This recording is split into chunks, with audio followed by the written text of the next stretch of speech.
kuna soo dhawaada wararkii toddobaadkan halkan si wada jir idinka soo jeedino anoo maxamed jaamac dhaanteeya iyo cabdiraxmaan rashiid dalmar qodobada wararkaan idin haynana waxaa ka mid ah Somaliland iyo Khartoum oo heshiis ku gaadhay magaalada Addis Ababa madaxweynaha dalka Burundi Pierre Nkurunziza oo sheegay inuu dacwad ku gudbinayo midowga Yurub madaxweynaha jamhuuriyadda Djibouti oo socdaal qaatay 48 saac ku gaadhay caasimadda dalka Masar ee Qaahira hay'adda qaramada midoobay ee UNHCR ayaa sheegtay in ilaa 8,109 qaxoonti ay ka keentay Kenya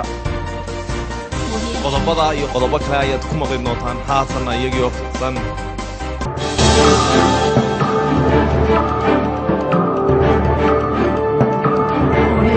Somaliland iyo Khartoum oo heshiis ku gaadhay magaalada Addis Ababa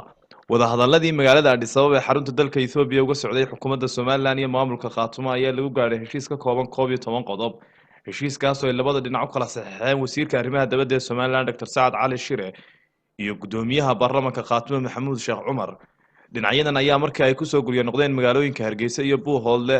ayaa midba sida uu doono u fasiray heshiiskaas hogaamiyaha maamulka Khartoum Professor Ali Khalifa Galeed oo warbaahinta la hadlay ayaa sheegay in maamulka Khartoum aanu marnaba ku milmi doonin Somaliland heshiiskana ku tilmaamay tallaabo labada dhinacba dani ugu jirto madaxweynaha dalka Burundi Pierre Nkurunziza ayaa sheegay in dacwadu ka gudbinayo mushahar la'aanta ciidankiisa jooga Soomaaliya oo gaaraya 5,000 oo askari kuwaas oo aan wax mushahar qaadan muddo 11 bilood ah ciidamada Burundi ayaa 11 bilood aan qaadan mushahar kaasoo ay dhammaantiisba bixiso midowga Yurub waxaase mugdi ku jira xiriirka Burundi iyo midowga Yurub kaasoo go'ay bilowgii sanadkan kadib markii uu madaxweynaha Nkurunziza uu sheegay inuu mar saddexaad soo sharaxayo talada wadankaasi Burundi dowladda Mareykanka oo sheegtay in la ciqaabi doono Soomaalida haysata dhalashada Mareykanka ee ku lug yeesha musuqmaasuqa doorashada Soomaaliya war ka soo baxay safaaradda Mareykanka ee Soomaaliya ayaa lagu sheegay in dowladda Mareykanku sharciga la tigsan doonto muwaadiniinteeda dhalashada Mareykanka haysata ee ku lug yeesha hawlaha musuqmaasuq iyo wax isdabamarinta ee laga wado doorashooyinka Soomaaliya tallaabadan goodiga iyo digniinta isugu jirta ee Mareykanka ka soo saaray xilligan ayaa muujinaysa musuqmaasuqa baahsan iyo wax isdabamarinta aan loo dulqaadan karin ee hareeyay doorashooyinka Soomaaliya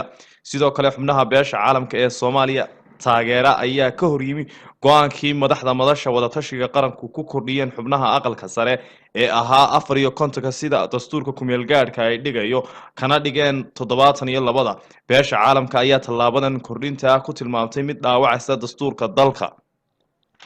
hay'adda qaramada midoobay ee UNHCR ayaa sheegtay in ilaa 8,109 qaxoonti Soomaali ay ka soo celisay dalkaasi Kenya gaar ahaan xeryaha qaxoontiga Dadaab ee gobolkaasi Waqooyi Bari tan iyo sanadkii 2014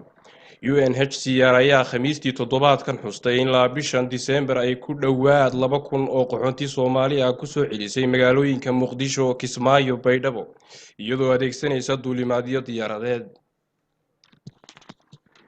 madaxweynaha jamhuuriyadda Djibouti oo socdaal qaatay 48 saac ku gaadhay caasimadda dalka Masar ee Qaahira madaxweynaha jamhuuriyadda Djibouti Ismaaciil Cumar Geelle ayaa socdaal shaqo oo qaatay 48 saac ku tagay dalka Masar madaxweyne Geelle ayaa markii uu gaadhay caasimadda Masar ee Qaahira halka waxa ku soo dhaweeyay madaxweynaha dalka Masar General Abdel Fattah al-Sisi waxaanu isla goobta soo dhaweynta ku qaatay salaan sharaf uu ka qaatay ciidanka qalabka sida ee dalka Masar kulan saacado badan qaatay kadib ayaa warbaahinta loo sheegay in si aad diiradda loo saaray arrimaha ganacsiga iyo dhaqaalaha sidii labada dal iskaga kaashan lahaayeen Djibouti oo ah dal yar oo dhaca marin biyoodka istiraatijiga ee badda cas ayaa waxa saldhigyo military ku leh dalal badan oo dunida